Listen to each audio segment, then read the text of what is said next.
Hello, welcome to the Myth-Busting Neurodiverse Relationships podcast. I'm Natalie Roberts and I'm here with my co-host Heather Parks. We've both been in our neurodiverse relationships and families for more than 25 years. We met 10 years ago when we were feeling really desperate and trying to solve a lot of issues in our relationship and our families. We've been journeying since then. We've found many more positive and hopeful ways to solve, resolve, repair, reconnect in those relationships and in our families, in our lives.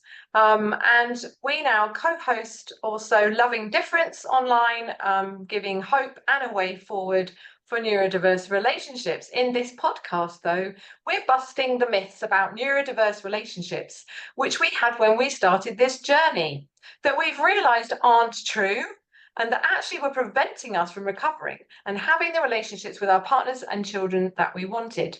So we want to dispel these myths and bring you hope that absolutely things can change. So whether you're out and about or comfy with a cuppa, let's dive into our next conversation. See you there.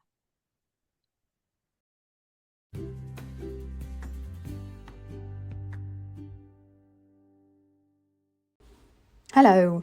When Heather and I first met and realised the impact of unknown neurodiversity on ourselves and on our relationships and on our family life, we both felt totally exhausted already by the situation and also pretty scared about making any changes. But we also didn't want the situation to carry on as it was either.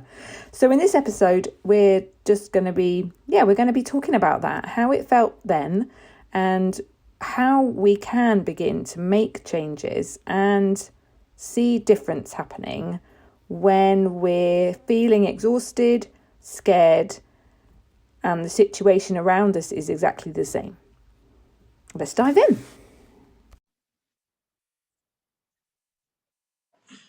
Hi everybody. So in this episode we wanted to talk a little bit about how on the earth can anything change? How can my situation change? How can my life get any better when I'm so tired and exhausted? I am only just functioning. I'm only doing the basics. I can't do any more. You know, we're on the edge of a kind of survival zone. I haven't got any capacity. Also scared. I think I felt really scared about changing anything. I started to recognize that either I kept doing what I was doing and would get the same thing, or I would need to change something. But that was really scary. I can remember the fear of that. Too hard because you're just so tired. I remember being so tired.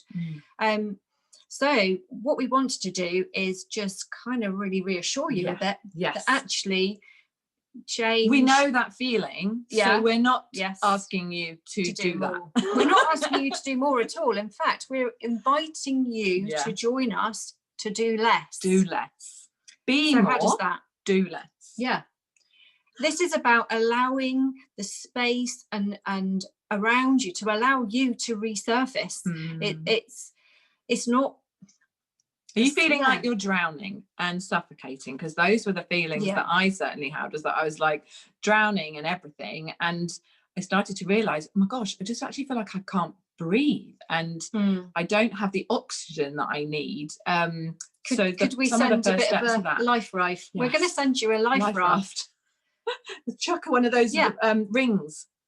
Chuck you a ring so that we can actually hold that and then give you the ways that hold you above the water and allow you to sort of float a bit differently in that water. We can't change a lot of the water. We know that a lot of that water for a while is just the same. And it can be stormy. It can be really stormy. Or it can be stagnant. Yes, absolutely. And so we want to change for you how you are in that. That's the first thing. And in doing that, we're not. It's finding your own pace, you making the decisions about what those changes are. We're not here to tell you either what those are. You will decide what those are for your situation, and that they can be really small, and sometimes the small changes actually can create quite big impact for you. We talk about ripples a lot. Mm-hmm. There's just the tiny little pebble yeah. going in, and how it can ripple outwards, and how it can make a really big difference to you. And at the same time, whilst doing a lot less, you know, we talk really about reprioritizing some stuff and what is important, because that there are a lot of social norms around that, aren't they? And societal pressures about how much we have to do and how much we have, you know, what's the minimum? Actually, is it the minimum? Yeah. You know, I can remember again, it's realization that I was going to need to stop doing some things and working out what those things were, but what the benefits were going to be for me if I did that. And again, I know that it already in your head, you can probably hear, there isn't anything I can stop doing, nothing. But trust us and be reassured that we can support you to find the things that you can let go of. When you have felt like you're holding the whole sky up, holding the whole world up, you hold up the whole of your family, maybe. I know how scary it can feel to think that you are going to have to let plates fall, or are you going to have to, that feels like the scariest thing in the world. But and we will show you how to do that and how to make the best choices for you about how that can work, so that those around you, you know, don't struggle even more than they are. It doesn't mean that there is not going to be some tricky bits, but we can handle all of that.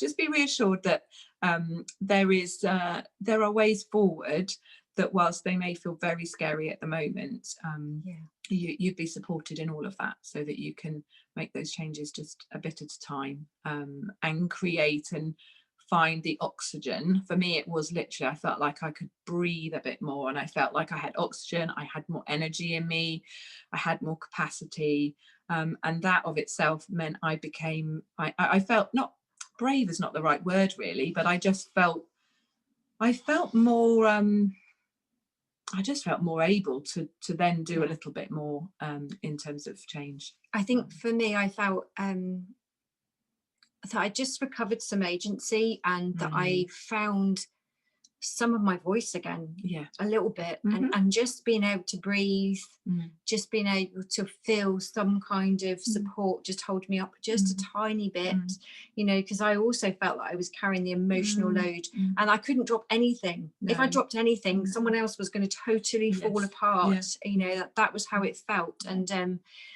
it can change.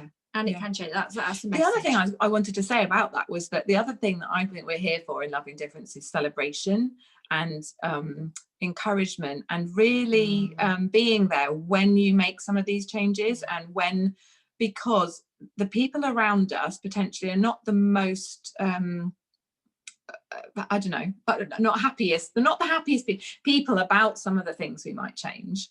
And so we need that encouragement that this is the right way forward, so that you are better, and so that then there can be better beyond that. And we had our own support group, and I can just remember some of the things that I realized I needed to do that felt the scariest things in the world. One of the things I remember having to do, and I had to do it persistently, daily, differently than I'd been doing, and that was not something that was well received by my people. And but I had the support every day to be able to say, I've done it again, I'm still doing it, and having others know that you are doing those very brave, courageous, vulnerable things. I could keep doing it because I had that support, and I know without that I probably would have stopped on about day 3.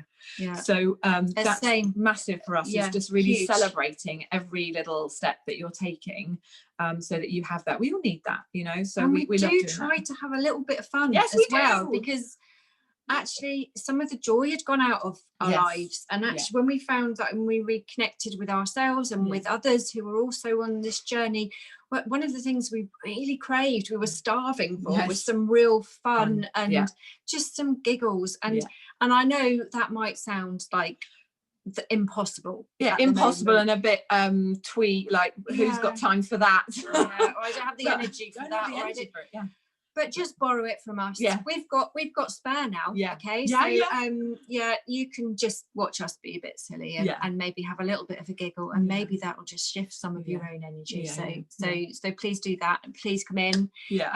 Free membership. We are a coaching community. We are forward thinking, challenging at times, but also incredibly compassionate and supportive, and we would love to have you with us. We see you soon. Take care. Bye.